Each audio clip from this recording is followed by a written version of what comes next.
الحمد لله تعالى نحمده ونستعينه ونستغفره ونعوذ بالله من شرور أنفسنا وسيئات أعمالنا. من يهده الله فلا مضل له ومن يضلل فلا هادي له. أشهد أن لا إله إلا الله وحده لا شريك له وأشهد أن محمدا عبده ورسوله. اللهم صل وسلم وبارك وزد وأنعم على رسولنا محمد وعلى آله وأصحابه ومن تبعهم بإحسان إلى يوم الدين.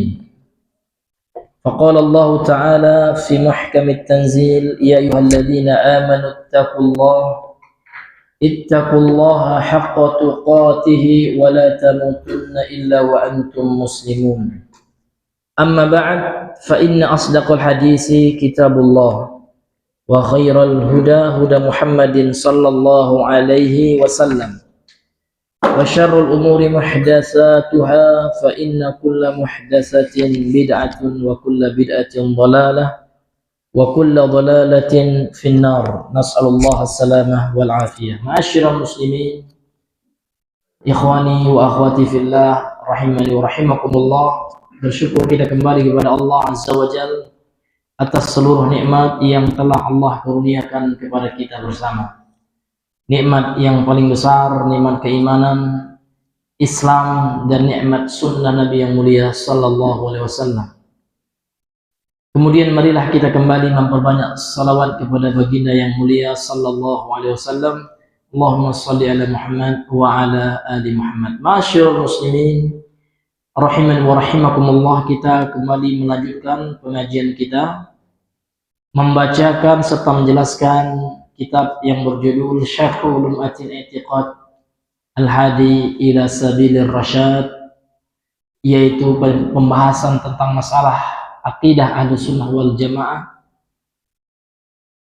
yang ditulis oleh Al-Imam Ibnu Qudamah rahimahullah. Kemudian dijelaskan, diberikan penjelasan tambahan oleh Syekh Muhammad bin Salih Al-Utsaimin rahimahullah.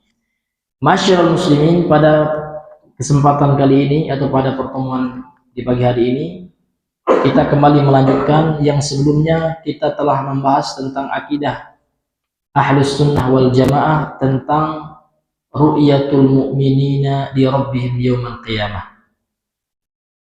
Orang-orang yang beriman melihat kepada Allah, kepada Tuhannya pada hari kiamat. Melihat Allah, ru'yatullah. Ini pembahasan yang sebelumnya. Sekarang kita masuk kepada pembahasan yang berikutnya. Qala al-musannifu rahimahullah, faslun al-qada'u wal qadar. Jadi pembahasan kita sekarang adalah tentang al-qada wal qadar, yaitu qada dan qadar. Masyarul muslimin yang dirahmati oleh Allah Subhanahu wa taala, beriman kepada al-qada wal qadar ini merupakan ahadu arkanil iman, merupakan salah satu rukun iman. Wa huwa ar-ruknul akhir min arkanil iman. Dia adalah rukun yang terakhir dari rukun iman. Sehingga kalau ada orang yang mengingkari, yang tidak mempercayai atau hanya sekedar ragu, ada nggak ya takdir itu? Na'udzubillah, batal keimanannya. Karena ini adalah perkara penting, Pak. Bukan perkara fikhiyah. Ini masalah akidah usuliyah, i'tiqadiyah. Ini masalah penting dalam agama, masalah yang menentukan muslim atau kafir, mukmin atau kafir. Ini Bapak Ibu yang dirahmati oleh Allah.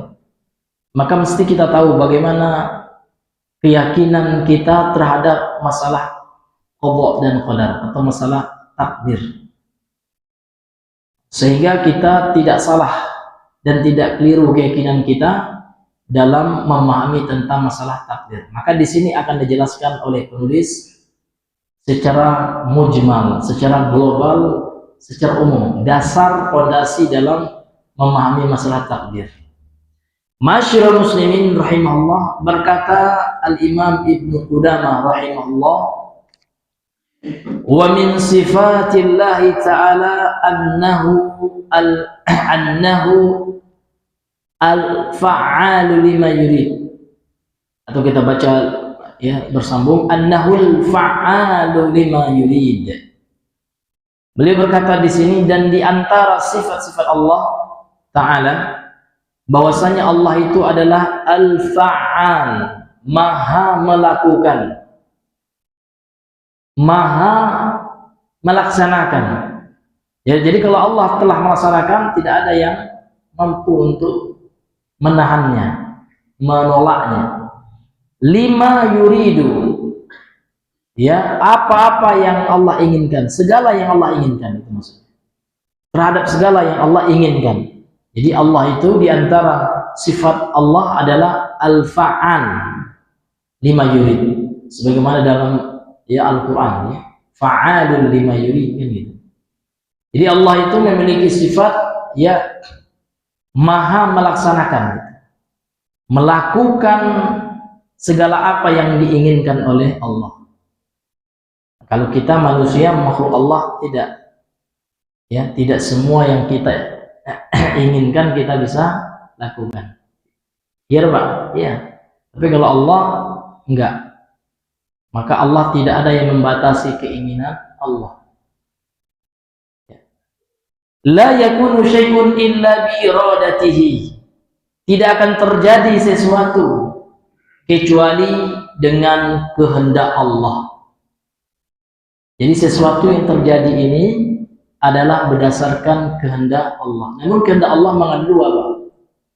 Itu yang harus kita pahami. Ada namanya iradatun syar'iyyah. Ada namanya yang kedua iradatun kauniyah. Apa bedanya, Pak? Bedanya iradatun syar'iyyah, kehendak Allah yang sesuai dengan syariat Allah. Contoh, Allah menghendaki manusia beriman. Dan ini sesuai dengan syariat, karena syariat Allah menyuruh kita beriman. Allah menghendaki kita bertakwa. Kalau orang melakukan kehendak ini berarti sesuai dengan kehendak Allah yang sifatnya syar'i. Ada pula kehendak Allah yang sifatnya kauniyah, yaitu kehendak Allah Subhanahu wa taala, baik yang Allah cintai maupun yang tidak Allah cintai. Contoh, dan dia terjadi.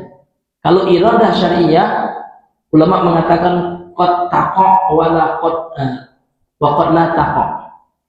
Qad taqa itu artinya terkadang terjadi dan terkadang tidak terjadi. Contoh, Allah menghendaki orang bertakwa. Apakah semua orang bertakwa? Tidak. Allah memilih saja hamba-hamba yang Allah cintai. Sedangkan iradah kauniyah ini pasti terjadi. Ya, labud an taqa'a, ya, harus terjadi. Ya, dan iradah kauniyah ini umum sifatnya, baik yang Allah cintai yang terjadi. Contoh, Allah mencintai Nabi Muhammad, terjadi apa? Terjadi. Karena Nabi Muhammad adalah manusia paling bertakwa, manusia yang paling Allah cintai. Kemudian Allah murka kepada iblis Fir'aun. Terjadi apa? Terjadi. Walaupun tidak Allah cintai. Itu namanya iradah kauniyah.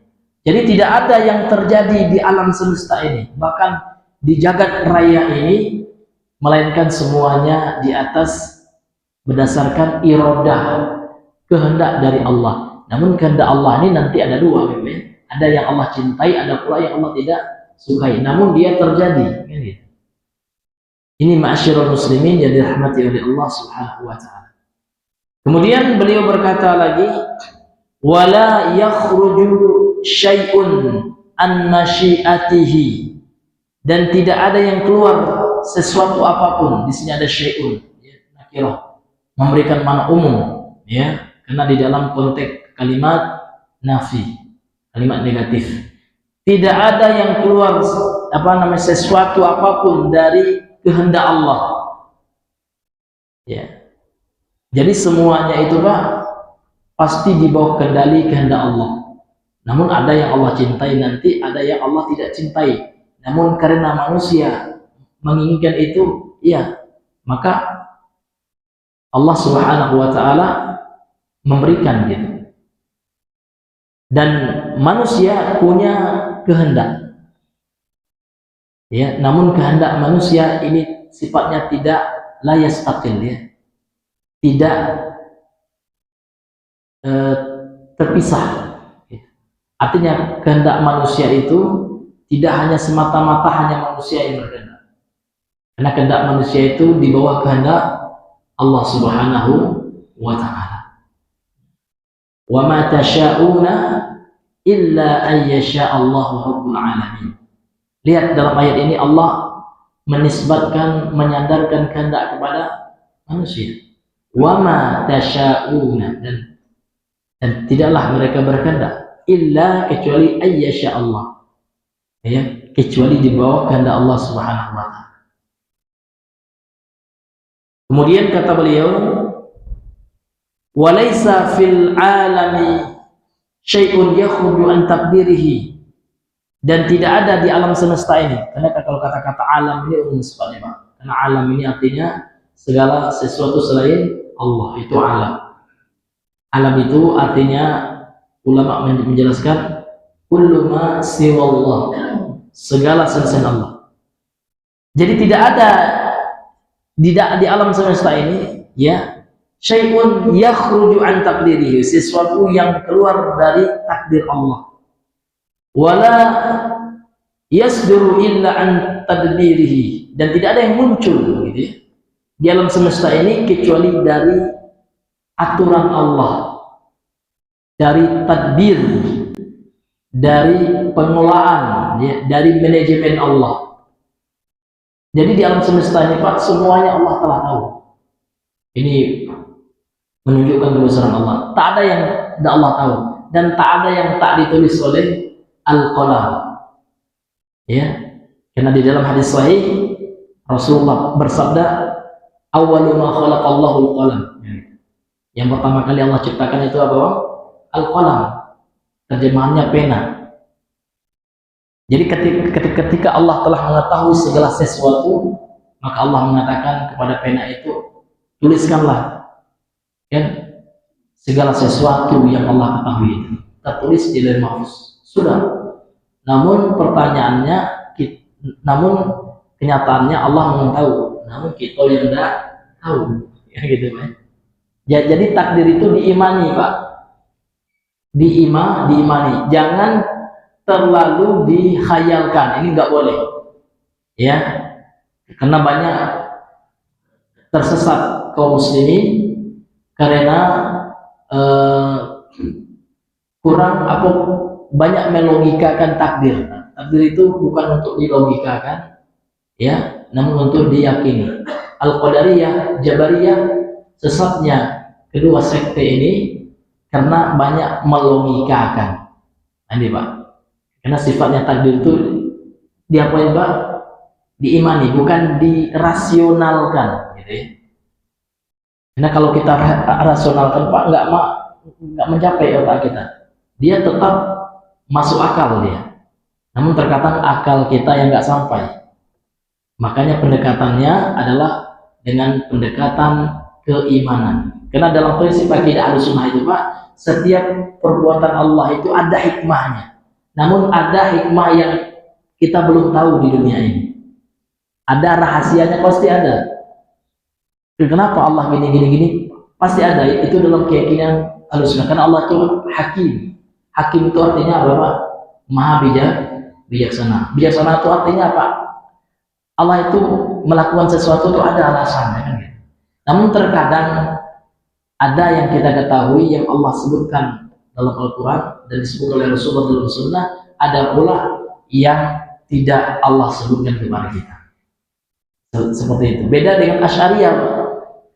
Kalau Asy'ariyah, Allah itu melakukan sesuatu itu kadang tanpa hikmah. Nah, ini, ya, bertentangan dengan nama Allah, sifat Allah sebagai zat yang maha bijaksana. Ini disebutkan ini oleh para ulama tentang perbuatan Allah. Jadi perbuatan Allah itu bijaksana Allah. Segala yang Allah lakukan itu ada alasannya. Terkadang kita tidak tahu, ya. Kadang kita nggak tahu, dan kadang ada yang Allah kasih tahu kita dalam Al-Quran. Namun intinya Pak, Allah tidak melakukan sesuatu itu sia-sia. Tidak ada yang sia-sia dari perbuatan Allah, karena Allah Maha bijaksana. Kemudian kata beliau, la mahida anil qadari wal anil qadaril maqdur. Tidak ada yang menyeleweng, gitu, yang meleset dari yang ditakdirkan oleh Allah, dari takdir yang ditakdirkan. Wala yatajawazu ma khutta fil lauhil masqur. Dan tidak ada yang terlewatkan. Ini Pak, ini akidah Ahlussunnah wal Jamaah ini. Dan tidak ada yang terlewatkan ma khutta, apa yang telah tertulis fil lauhil masqur, pada lembaran yang dituliskan takdir-takdir di lauhil mahfuz.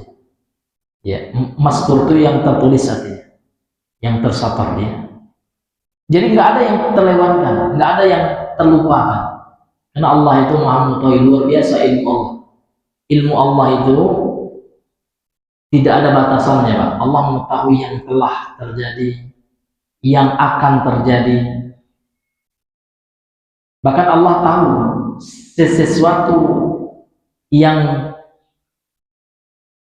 terjadi, kalau tidak terjadi apa yang akan terjadi.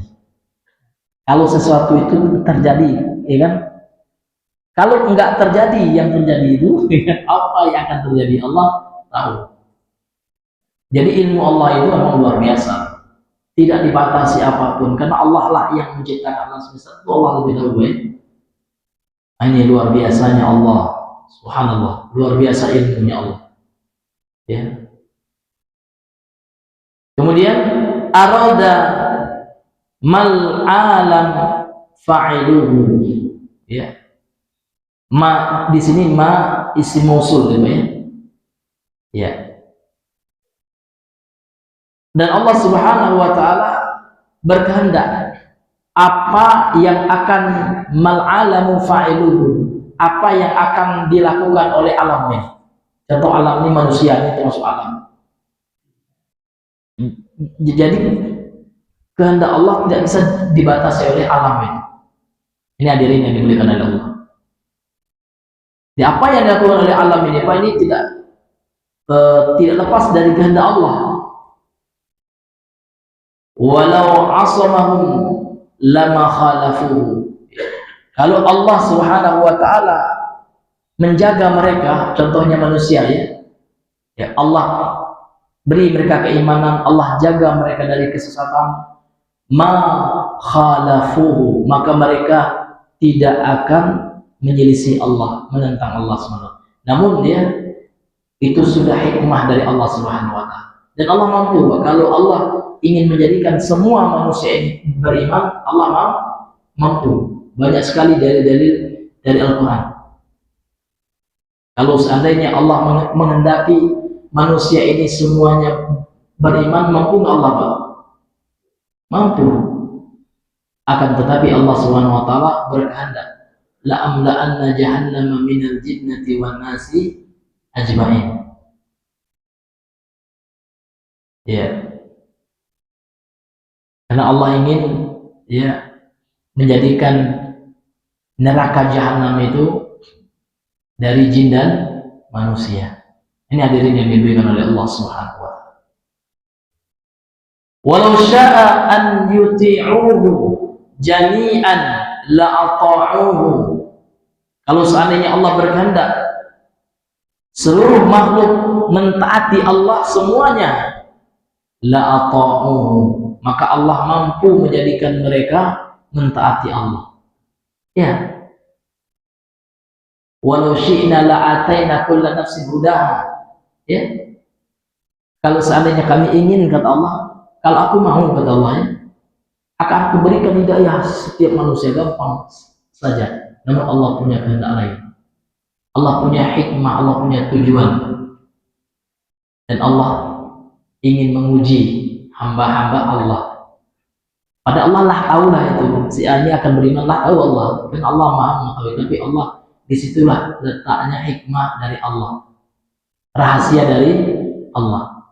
Dan kita nggak perlu memikirkan itu, ya. Yang penting kita lakukan sebab-sebab yang akan mendapatkan ridho Allah.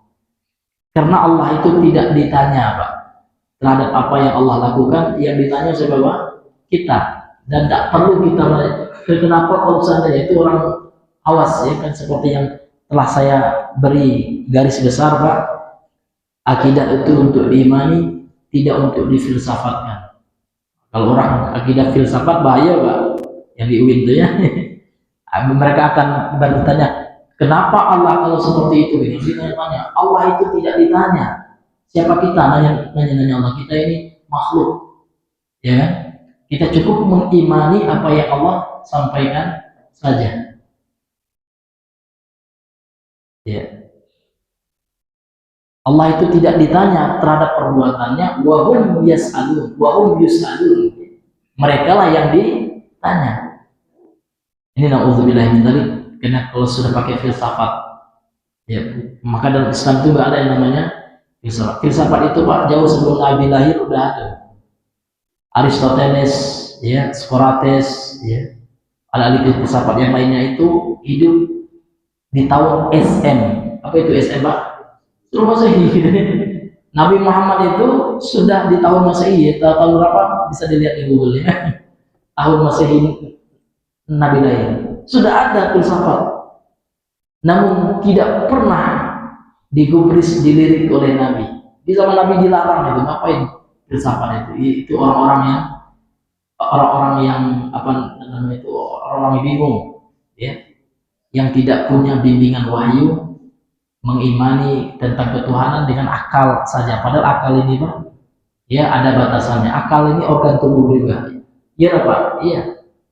Akal ini sama dengan mata kita, sama dalam sisi sama-sama organ tubuh. Mata ada nggak kebatasannya, apa namanya itu, batasannya, Pak? Ada nggak?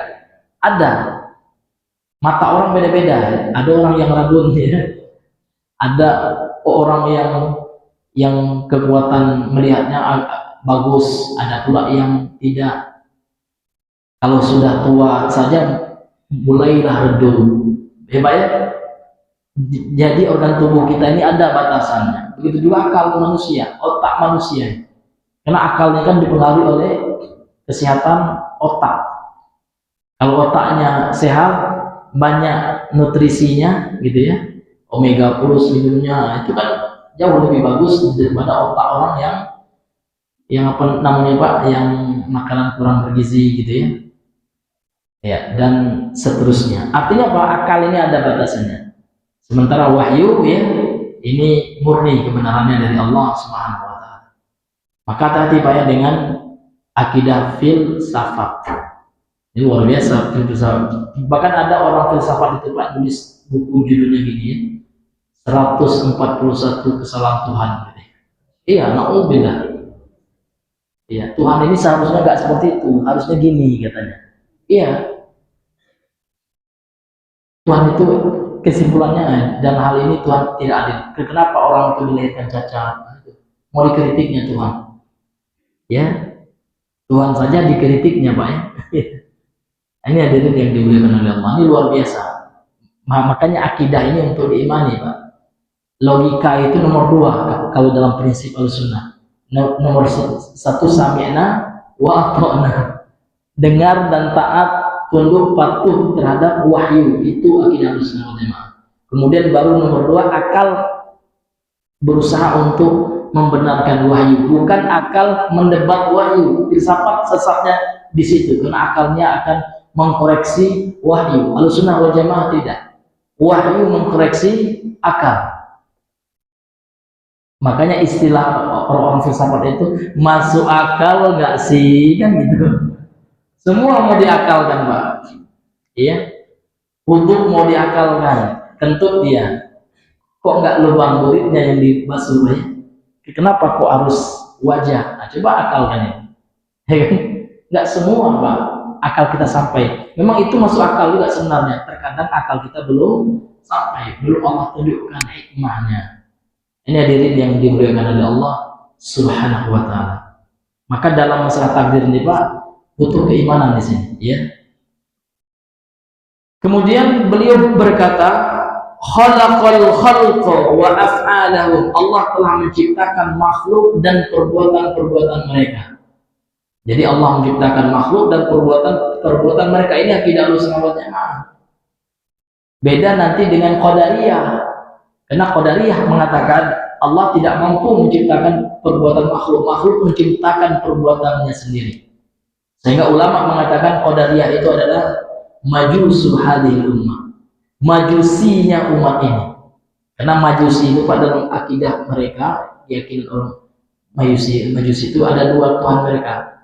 Ya, ada Tuhan kebaikan, ada Tuhan keburukan. Yang menciptakan kebaikan Tuhan kebaikan, yang keburukan Tuhan keburukan. Begitu dia orang Qadariyah, mereka meyakini ya pencipta lain selain Allah yang menciptakan perbuatan mereka.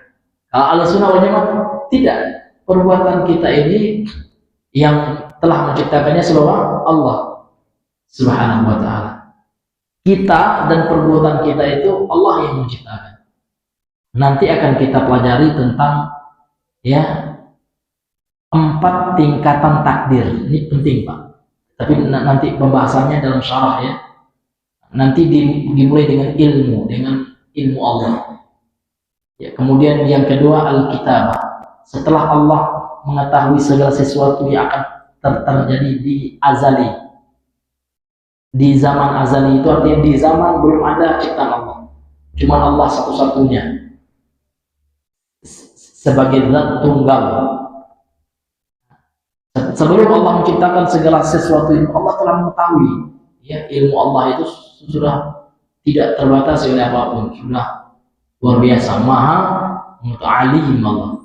Setelah Allah mengetahui itu, Allah menyuruh, Allah ciptakan makhluk yang pertama itu pena. Itu berdasarkan hadis sahih. Kemudian disuruhlah pena ini untuk menciptakan segala sesuatu yang akan terjadi. Itu namanya al-kitabah. Jadi al-ilmu al-kitabah. Kemudian yang ketiga al-khalq. Setelah Allah suruh tulis, Allah ciptakan. Ini termasuk kita perbuatan kita Allah ciptakan. Kemudian yang keempat baru al-masyiah. Kalau Allah kehendaki terjadi itu. Dan kalau Allah tidak kehendaki tidak terjadi. Ini hadirin yang dimuliakan. Nanti itu yang dibahas pada syarahnya. Kemudian wa qaddara arzaqahum, dan Allah telah menetapkan, mentakdirkan rezeki-rezeki mereka, wa ajalahum, dan ajal mereka, kapan mereka mau mati itu sudah Allah tetapkan. Bahkan 2 kali Allah tetapkan. Pertama kali sebelum Allah ciptakan langit dan bumi ini di Lauhul Mahfuz. Yang kedua ketika janin berusia 120 hari berdasarkan hadis sahih. Ya, hadis nomor 4 di Arba'in An-Nawawi. Ya. Kata Allah Subhanahu wa taala, ya innallaha yajma'u apa? Itu hadis dari Ibnu Mas'ud. Ani bin Mas'ud radhiyallahu anhu qala haddatsana Rasulullah sallallahu alaihi wasallam wa huwa shadiqul masduq. Ya. Kemudian setelah itu Bang, innallaha yajma'u apa? Innallaha yajma'u khalqu bani Adam ya fi batni ummihi 40 sanatan. Afwan, 40 yauman nutfatan. Jadi Allah Subhanahu wa taala itu mengumpulkan penciptaan anak Adam itu di perut ibunya 40 yauman. Selama 40 hari nutfatan dalam bentuk air mani.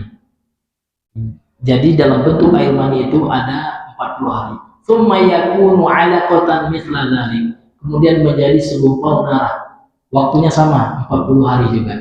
Tsumma yakunu mudghatan mithla dzalik. Kemudian menjadi segumpal daging. Sama waktunya. Sehingga dikali 3. Jadi 40 kali 3 berapa? 120. Ya. Tsumma yursalu ilaihil malak, kemudian baru Allah utus malaikat. Fayanfukhu fihi ruha, atas kemudian malaikat itu baru meniupkan roh. Jadi roh itu ditiupkan ketika janin berusia 120 hari. Maksudnya dari nutfahnya, dari bentuk air mani itu, Pak ya. Ya. Kemudian apa? Dan hadis itu fayu'maru bi arba'i kalimat, diperintahlah malaikat itu oleh Allah dengan 4 kata. Nah, yang pertama bikatbi rizqihi, menulis kembali rezekinya, wa ajalihi, dan ajalnya, kapan mati orang ini gitu. Wa amalihi, dan menulis tentang perbuatannya. Ini perbuatannya, memang Allah telah tetapkan perbuatannya. Syaqiyun am sa'idun, apakah dia akan melakukan perbuatan yang akan membuat dia syaqi, ya, membuat dia celaka, atau bahagia. Ini hadirin yang dimuliakan oleh Allah. Maka kalau seperti itu, Pak, tidak boleh kita bangga, ya Allah, bangga dengan amal soleh, karena itu adalah anugerah dari Allah, bukan semata-mata kemampuan kita. Jadi kalau kita bisa hari ini melakukan amal soleh, pujilah Allah, alhamdulillah ya Allah, Engkau yang maha baik. Kami bisa sholat hari ini bukan semata-mata karena kami hebat, tidak. Itu adalah karena kasih sayang Allah. Kita bisa menjauhi maksiat bukan karena hebatnya kita, bukan karena kuatnya iman kita, tidak. Kalau bukan karena Allah, mungkin kita akan seperti orang-orang pelaku maksiat. Nauzubillahi min dzalik. Maka banyak-banyaklah kita memuji Allah. Jadi ini salah satu hikmah, ya, faidah mempelajari takdir ini, sehingga kita tahu besarnya Allah, lemahnya kita. Kita bisa baik bukan semata-mata karena kita pribadi. Kita bisa baik, ya, itu karena Allah yang memilih kita, memudahkan kita, ya, membantu kita untuk menjadi baik. Bahkan kita hadir di sini, mau hati kita hadir, Pak. Banyak orang yang mau, ya, lebih baik yang lain, kan? Lebih baik kita nonton lagi, ya, nonton dangdut, gitu kan. Auzubillah. Ini karena Allah yang membimbing kita, Allah yang memudahkan kita. Jadi kita bisa sholat subuh ini, Pak. Siapa yang menggerakkan hati kita? Allah. Karena Allah sayang sama kita. Ini luar biasa kasih sayang Allah, luar biasa. Makanya kita banyak-banyak bersyukur, ya. Karena kita menjadi baik itu karena Allah Azza wa Jalla. Ya. Kita bisa sholat, kita bisa berpuasa, kita bisa zikir pagi petang. Karena Allah yang memudahkan bagi kita. Kita bisa meninggalkan syirik, itu Allah, ya. Betapa banyak orang, Pak, sudah diingatin ngeyel juga, ya. Nah, ini zaman ini syirik, Pak, masih ngeyel juga. Kan Al-Quran Ustaz, ya, banyak alasan, ya. Maka kita puji Allah karena Allah telah mudahkan kita untuk melakukan amal soleh. Ini semuanya adalah anugerah dari Allah, nikmat dari Allah. Ya, kalau nikmat dunia ini, Pak, ini bebas, ya, orang kafir, orang Islam Allah berikan. Tapi kalau nikmat hidayah itu khusus, Pak, hanya Allah berikan kepada orang-orang yang Allah pilih saja, orang-orang yang Allah cintai saja. Kemudian beliau melanjutkan, yahdi man yasha'u bi hikmatihi, Allah memberikan hidayah bagi siapa yang Allah kehendaki dengan hikmahnya, dengan kebijaksanaan Allah. Qala Allah Ta'ala, Allah berfirman dalam surah Al-Anbiya ayat 23, la yus'alu amma yaf'al, dan dia Allah tidak ditanya dari apa yang Allah lakukan. Jadi Allah itu tidak boleh ditanya, Pak. Allah nak buat apapun yang kita tanya. Wahum yus'alun, mereka, kita ini yang akan ditanya oleh Allah. Man rabbuka, kan itu. Kita ditanya oleh Allah itu banyak, Pak. Di alam kubur kita ditanya, di akhirat pun kita dimintai pertanggungjawaban terhadap apa yang kita lakukan di dunia. Semuanya, Pak. Dari waktu Allah tanya tentang umur kita. Waktu kecil ngapa malas belajar nih, ya. Nauzubillah, ya, malas ngaji kan, gitu. Ditanya semua, kan, dalam hadis sahih kan seperti itu, ya. La tazulu qadamu ibni Adam yaumil qiyamah hatta yus'al. Dalam sebuah riwayat an khamsin, ada juga an arba'in, gitu. tentang tidak akan bergeser kaki anak Adam, kaki kita kelak di akhir hari kiamat itu Pak, belum bergerak. Dulu lagi ditanya, Masya Allah gitu ya. Dalam sebuah riwayat tentang 5 perkara, ada juga tentang 4 perkara. Banyak ya yang ditanya tentang umur juga. An umri fima afna. Tentang umurnya. Jadi umur kita ditanya, maksudnya apa Pak? Ketika kita balik, kalau sebelum balik memang ya kita belum mukallaf ya. Namun setelah kita balik Pak, maka untuk itu kita banyak-banyak istighfar. Boleh jadi waktu kita remaja sudah balik ya, ada dosa-dosa yang pernah lakukan ya, maka kita ingat itu Pak, kita jadikan itu bahan renungan untuk mengingat dosa, karena mengingat dosa kita itu lebih baik daripada banyaknya dosa orang. Kalau kita banyak mengingat dosa kita Pak, akan melahirkan pribadi-pribadi yang tawadhu, yang rendah hati, sehingga ketika melihat anak kecil Pak, di dalam hati kita Pak, ya anak ini ya dia masih kecil ya, saya lebih banyak dosa karena saya lebih panjang usia saya daripada anak kecil itu, tentu lebih banyak dosa yang saya lakukan ini. Karena orang selalu introspeksi diri seperti ini. Kalau lihat orang tua, ini perkataan salaf ini, tapi lupa saya siapa nama imamnya. Jadi kalau lihat orang tua itu, ya katakan dalam hati kita, Masya Allah, Bapak ini sudah tua, sudah lebih banyak amal kebaikan pahalanya daripada saya. Dia sudah panjang usianya, sementara saya masih belum mencapai usia Bapak ini, tentu amalnya lebih baik. Nah, kalau seperti itu Pak, akan melahirkan dia sifat-sifat rendah hati dalam ya diri kita, sehingga kita nggak sombong ya dengan amal-amal kita. Karena sekarang Pak ya luar biasa, setan itu terkadang menyesatkan kita dengan kesombongan ya. Ya. Karena di antara orang yang sombong itu Pak, dia akan menunjukkan dirinya lebih baik.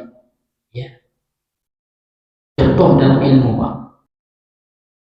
Terkadang orang yang punya ilmu juga tidak luput dengan namanya yang sombong gitu.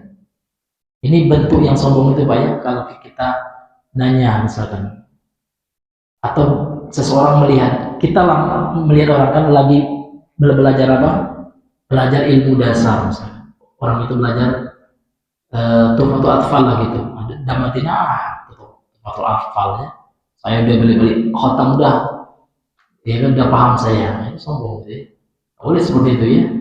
Kita hargai Masya Allah ya. Ini mantap memang tuhfatul atfal ya. Tanpa hati kita merasa kita lebih hebat lah dari masa masih tuhfatul atfal gitu ya.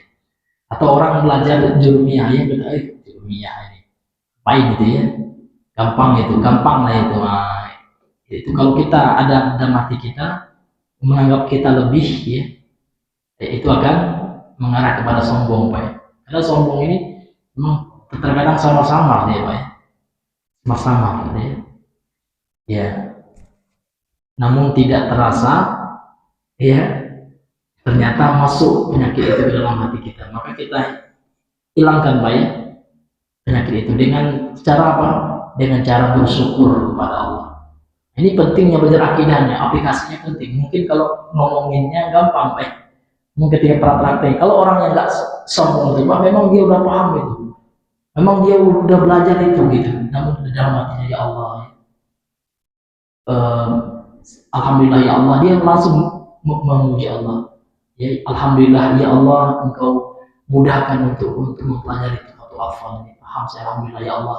Kalau bukan karena engkau ya Allah, mungkin saya nggak paham seperti saudara saya ini. Itu dalam hatinya. Ya. Artinya apa? Dia tidak merendahkan orang itu ya.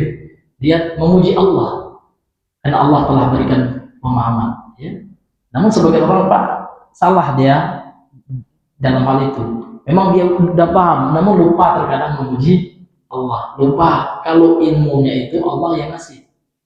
Kalau bukan Allah yang beri dia ilmu, nggak, dia juga sama dengan kita gitu, nggak paham juga dia ya.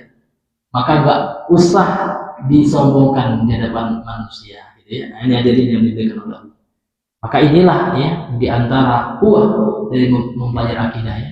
Sehingga kita nggak sombong, Pak. Kenapa yang kita sombongkan? Ilmu cuma sedikit ya, yang sedikit itu pun karena Allah yang beri. Kalau Allah nggak beri ya bodoh kita. Bahkan baca Quran aja mungkin nggak bisa kita alif bata ya. Nah, bisa kita baca alif bata itu karena Allah juga. Walaupun sepele Pak ya.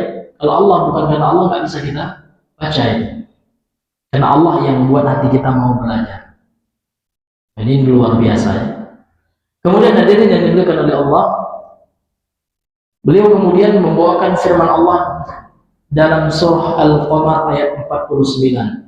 Qala Allah Ta'ala, inna kulla syai'in khalaqnahu biqadar. Sesungguhnya segala sesuatu kami telah menciptakannya dengan takdir, kata Allah. Jadi yang Allah ciptakan Pak, ini sesuai dengan ketentuan Allah yang telah tercatat di Lauhil Mahfuz. Ini ntar dibahas ya tingkatan takdir itu. Setelah Allah ketahui, Allah catat, dan yang ketiga Allah ciptakan. Ini dalil yang menegaskan itu juga. Wa qala ta'ala, kemudian firman Allah Ta'ala dalam surah Al-Furqan ayat yang kedua, wa khalaqa kulla syai'in, segala sesuatu. Ada kata kulla, ada pula syai'in gitu ya. Dan dia Allah, dan Allah telah menciptakan segala sesuatu, faqaddarahu, dan Allah telah mentakdirkannya. Takdiran dia Pak. Ini namanya maf'ul mutlak, penguat. Ya. Dia diambil dari masdar qaddara yuqaddiru, takdir. Wa qaddarahu takdiran. Dan Allah, dia Allah Subhanahu wa ta'ala telah menetapkannya dengan ketetapan yang pasti, yang sebenar-benarnya. Jadi Allah telah menetapkannya, mentakdirkan dengan takdir yang sebenar-benarnya gitu ya. Karena ada di sini taukid, penguat itu dengan masdar dari qaddar yaitu takdir. Dan ini istilahnya itu dalam maf'ul mutlak yang memberikan makna penguatan betul-betul. Benar-benar Allah itu telah menetapkan takdir ini. Maka kita jangan apa lagi Pak ya, jangan nggak percaya lagi. Ajal rezeki itu betul-betul Allah yang menetapkan. Ya. Ini hadirin yang dimuliakan. Jadi apa yang kita dapatkan hari ini segelas air itu betul-betul Allah yang menetapkan. Ya. Nah, sehingga kita kok nggak jus ya, jangan gitu. Karena yang Allah tetapkan ini gitu ya. Karena takdir itu Pak, kita manusia tahu kalau sudah terjadi. Yang terjadi apa Pak? Air putih ini Allah yang menetapkan, bukan kuasa kita, bukan kuasa kita semua ya. Ini hadirin yang dimuliakan, ini contohnya kan seperti itu ya, hadirin yang dimuliakan Allah. Jadi kita sekarang misalnya pendapatan kita ini misalkan ya, pendapatan kita sekian, itu Allah yang, jangan kita protes Pak. Ya. Setelah terjadi tahu kita ini Allah yang menetapkan, ini takdir dari Allah, pasti itu Pak ya. Sehingga kita nggak boleh protes ya. Nah, ini hadirin yang dimuliakan oleh Allah. Namun kita berusaha untuk yang terbaik. Tentu dalam akidah Islam Ahlussunnah wal Jamaah tidak pula seperti Jabariyah. Kalau Jabariyah itu nggak ada usaha manusia, itu nggak ada. Ini juga salah. Manusia itu bagaikan kertas yang diterbangkan angin, kemana arah angin. Ya, itu juga keliru. Kenapa? Karena manusia juga punya usaha. Ya, punya pilihan. Ya, namun dia tidak lepas dengan pilihan Allah. Tidak hanya pilihan manusia tok gitu ya. Namun pilihan manusia itu ya di bawah pilihan Allah Subhanahu wa taala. Seperti itu, Pak. Ya, ini hadirin yang dimuliakan oleh Allah. Kemudian qala ta'ala, Allah berfirman dalam surah Al-Hadid ayat 22, ma asaba min musibatin fil ardi wala fi anfusikum illa fi kitabin min qabli an nabraha. Ma asaba min, apa yang menimpa ya dari satu musibah pun di dunia ini ya, di permukaan bumi ini, dan musibah yang terjadi pada diri kalian, yaitu sudah tercatat dalam kitab. sebelum Allah Subhanahu wa taala kami menciptakannya. Sudah tertulis. Min qabli an nabra'aha. Sebelum Allah Subhanahu wa taala menciptakannya, itu sudah tertulis, hadirin yang dimuliakan oleh Allah Subhanahu wa taala. Seperti yang telah kita jelaskan tadi, segala yang Allah ketahui ini, Pak, itu kan sudah Allah tuliskan. Baru setelah itu Allah ciptakan. Ini hadirin yang dimuliakan oleh Allah. Sehingga apa, Pak? Ini memberikan kepada kita keyakinan, ya, segala musibah yang menimpa kita itu memang sudah diketahui oleh Allah, ya, dan sudah tercatat, ya, di sisi Allah Subhanahu wa taala. Ini hadirin yang dimuliakan oleh Allah Subhanahu wa taala. Maka ya apa namanya itu, kita tidak akan apa, Pak? Tidak akan galau jadinya. Karena inilah ketetapan Allah. Kita dituntut untuk beriman. Ya, enggak galau kita, Pak, ya. Kok saya hitam gini ya Allah, ya? Kok enggak engkau ciptakan, ya, kayak Amitabh Bachchan gitu, ya. Ya, enggak galau. Inilah ketetapan Allah. Inilah yang Allah inginkan. Maka kita ridho, ya, menerima terhadap takdir Allah Subhanahu wa taala. Dalam hal ciptaan dunia ini, Pak, jangan lihat kepada yang di atas kita, jangan lihat Amitabh Bachchan dong, lihatlah King Kong, ya. Iya, alhamdulillah ya Allah, Kau ciptakan saya seperti ini sekarang, dan saya jauh lebih ganteng daripada King Kong. Jangan bandingkan dengan yang di atas. Ini kan masalah dunia, Pak, ya. Jadi dalam masalah dunia ini, Pak, kita bandingkan dengan yang di bawah kita. Apapun, masalah ekonomi, ya Pak, ya, masalah rezeki, maka kita bandingkan, yang menjadi perbandingan itu yang di bawah, sehingga kita bersyukur. Ya, kita sekarang, Pak, ya, bisa pakai motor. Lihat, ya, saudara-saudara kita banyak yang nggak ada motor juga, ya Pak, ya. Grab aja terkadang nggak ada pula untuk bayar Grab, jalan kaki. Ada teman kita, ya, kakinya luar biasa. Tapi yang jalan kaki, Pak, jangan putus asa juga, jangan minder juga, jangan merasa Allah nggak sayang. Allah sayang, karena Allah ingin dia sehat. Betapa banyak orang pakai mobil bus sakit. Apa kata dokter? Kurang bergerak. Jalan kaki, Pak, ya, kan? Disuarakan seperti orang jalan kaki. Ini dari yang dibelakang dulu. Artinya apa? Takdir Allah itu indah. Apapun yang Allah tetapkan itu indah bagi kita. Terkadang kita yang salah menjikapinya, kita nggak bersyukur, ya. Padahal nikmat Allah itu banyak sekali, Pak, luar biasa. Iya. Kadang kita nggak punya mobil, Pak, tapi kita Allah terkadang beri kita rezeki naik mobil walaupun bukan mobil kita. Iya, ini luar biasa, ya. Nikmat Allah itu sangat banyak sekali. Intinya, Pak, ya, kita mesti banyak bersyukur, ya. Apapun yang Allah takdirkan kepada kita pasti itu yang terbaik. Itu ingat, Pak, takdir Allah itu baik. Terkadang menurut kasat mata kita kurang baik, gitu, ya, tidak baik, namun menurut Allah itu baik. Contoh orang yang lahir cacat, Pak, kan dapat kita, ya Allah, cacat anak ini, gitu, ya. Lahir putus kakinya, padahal itu luar biasa. Orang yang cacat yang Allah takdirkan seperti itu, sabar dia, betapa banyak, ya, menerima dia, gitu, ya. Ya Allah, saya ikhlas seperti ini kita teman. Setiap kali dia ridho, setiap kali dia ikhlas menerima itu, setiap kali pula Allah mencatat kebaikan untuk dia, pahala terus, begitu, kan? Nah, memang secara kasat matanya itu, ya Pak, ya, kelihatannya kurang baik, namun bagi Allah itu baik. Ternyata itu adalah kebaikan untuknya.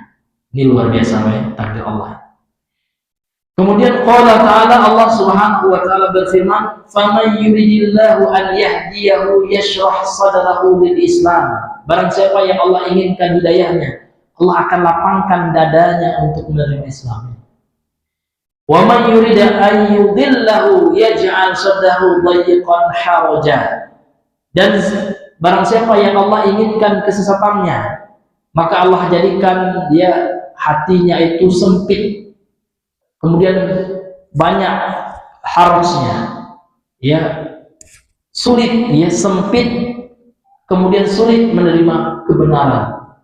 Ya, harus itu artinya sukar, sulit, ya.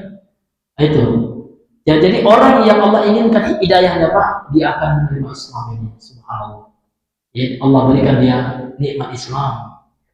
Dan kalau seandainya Allah inginkan orang itu sesat, ya, yaj'al sadrahu dayyiqan. Allah jadikan ya, dadanya, hatinya ini sempit untuk menerima kebenaran Islam.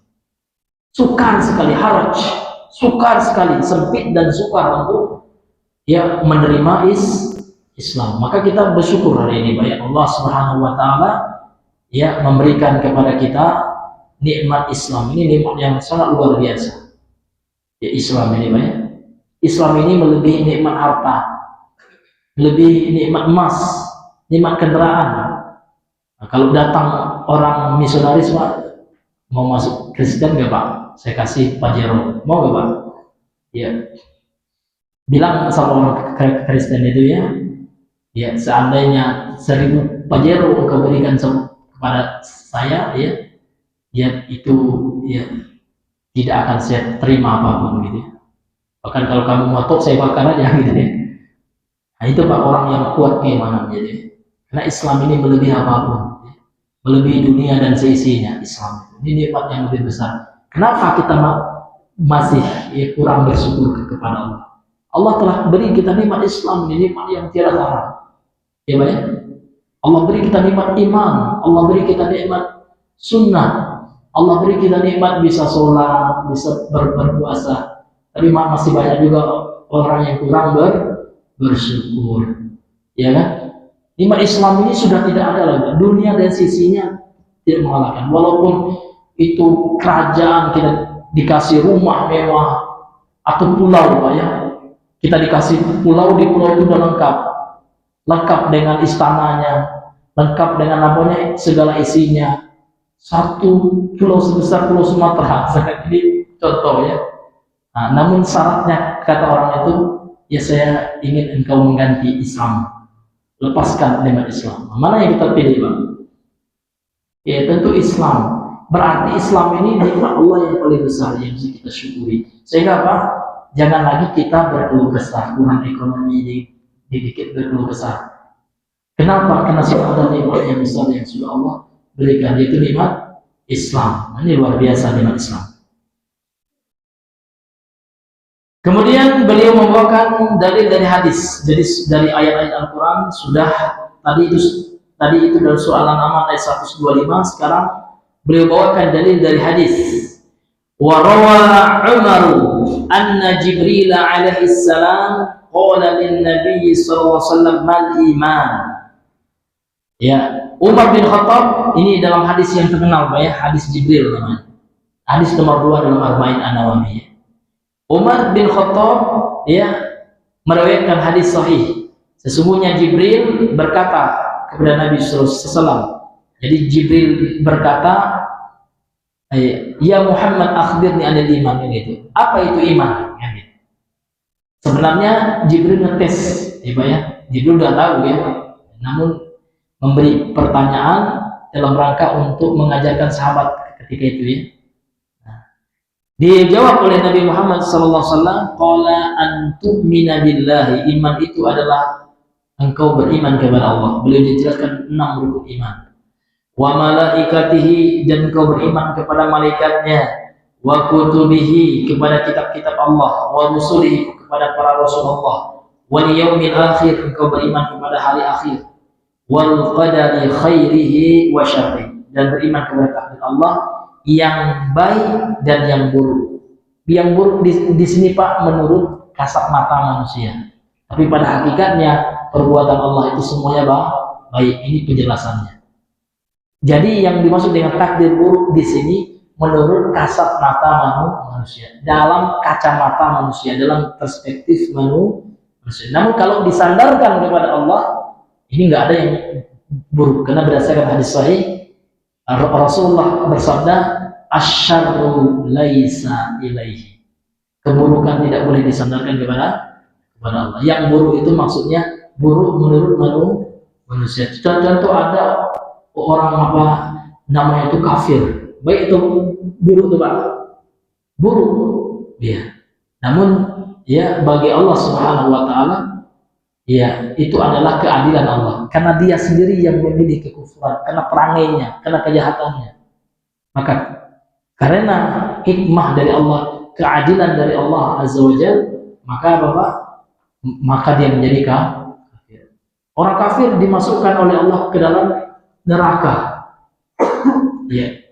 Kalau menurut orang kafir itu baik itu buruk itu Pak, buruk itu, ya kan? Nah, namun kalau dalam tinjauan Allah, kalau disadarkan benar itu baik. Ini menunjukkan apa Pak? Keadilan Allah. Ya. Kenapa adanya neraka dan surga itu? Ini menunjukkan keadilan Allah Pak. Kalau tidak ada neraka dengan surga Pak, siapa yang akan membalas orang zalim di dunia ini? Siapa yang akan membalas Fir'aun? Ya Pak ya? Itulah hikmah kenapa Allah menciptakan neraka dan surga itu, untuk menunjukkan keadilan Allah. Ya kan? Kalau nggak ada neraka dan surga, bebas orang sekarang nak membunuh orang, nak menzolimi orang, ya Pak ya, nak memutilasi orang, nak ngebom orang, nak jadi teroris. Senang dia kalau nggak ada surga dan neraka. Namun Allah Maha Adil. Dengan keadilan Allah, Allah ciptakan neraka dan surga. Surga adalah balasan bagi orang yang berbuat baik, dan neraka adalah pembalasan, ya, hukuman setimpal bagi orang-orang yang melakukan kezaliman, kefasikan, kemaksiatan, kerusakan di dunia ini. Ini menunjukkan Allah itu Maha Adil, luar biasa. Jadi orang masuk ke dalam surga itu ini karena rahmat, utamaan, fadlan min Allah itu. Dan ketika orang Allah masukkan ke dalam surga, adalah minggu ini ada makidah surga. Ini adalah bentuk keadilan dari Allah. Ini hadirin yang dimuliakan oleh Allah. Kemudian qala Nabi sallallahu alaihi wasallam dalam hadis yang lain, ini hadis riwayat Imam Al-Hakim ya. Namun hadis ini terjadi perselisihan di antara ulama ya. Ya, Syekh Al-Albani melemahkan hadis ini, dha'afahu al-allamah al-Albani fi Zilalul Jannah. Imam Syekh Al-Albani mendoifkan hadis ini dalam kitabnya Zilalul Jannah. Qala Nabi sallallahu alaihi wasallam, Rasulullah SAW bersabda, amantu bil qadari khairi wa syarrihi wa huluwihi wa murrihi. Amantu, saya beriman, bil qadari, dengan takdir Allah, khairihi wa syarrihi, yang baik maupun yang buruk, wa huluwihi, yang manis, wa murrihi, dan yang pahit. Namun ini ya riwayatnya diperselisihkan oleh para ulama derajat kesuaihannya. Kemudian beliau membawakan dalil yang terakhir. Ini juga dari hadis Nabi yang diriwayatkan oleh Imam Abu Dawud, At-Tirmidzi, An-Nasa'i, dan Ibnu Majah. Washahahu al-allamatu al-Albani fi al-Irwa al-Khalil. Dan hadis ini disahihkan oleh Syekh Al-Albani dalam kitabnya Takhrijul Irwa ini. Kemudian Rasulullah bersabda, man min du'ain Nabi sallallahu alaihi wasallam, di antara doa Nabi sallallahu alaihi wasallam, alladzi 'allamahu al-Hasan ibn Ali yad'u bihi fil qunutil witri, yang diajarkan oleh Nabi kepada Hasan, cucu beliau, Hasan bin Ali, cucu beliau, yad'u bihi, yang digunakan untuk berdoa dengannya, fil qunutil witri, dalam doa qunut witir. Bagaimana Pak doanya? Waqini syarra ma qadait. Ya, jagalah aku ya Allah dari keburukan apa yang Kau tetapkan. Ya, namun keburukan di sini keburukan yang menurut manusia. Dan boleh kita Pak ya, kita berlindung kepada Allah dari keburukan ciptaannya, atau dari keburukan apa yang Allah tetapkan, boleh. Nah, sebagaimana kita diajarkan oleh Nabi doa ketika kita masuk ke tempat yang kita belum ke situ, ke lembah, ke hutan gitu ya, ke tempat yang asing gitu ya, doanya apa Pak? Doa perlindungan, min syarri ma khalaq, dari keburukan ma apa-apa khalaqa, yang Kau telah ciptakan, gitu ya. Jadi Pak, boleh kita berlindung kepada Allah, berdoa kepada Allah ya, untuk dijauhi dari keburukan apa yang Allah ciptakan dan apa yang Allah tetapkan. Wallahu ta'ala a'lam bishawab. Maka kita selesai membaca matannya karena mengingat waktu Pak ya, maka kita cukupkan sampai di sini. Insyaallah pada pertemuan yang berikutnya kita masuk kepada syarah penjelasannya dari Syekh Shalih Al-Utsaimin. Wa ila huna subhanakallahumma bihamdika asyhadu an la ilaha illa anta astaghfiruka wa atubu ilaik. Assalamualaikum warahmatullahi wabarakatuh.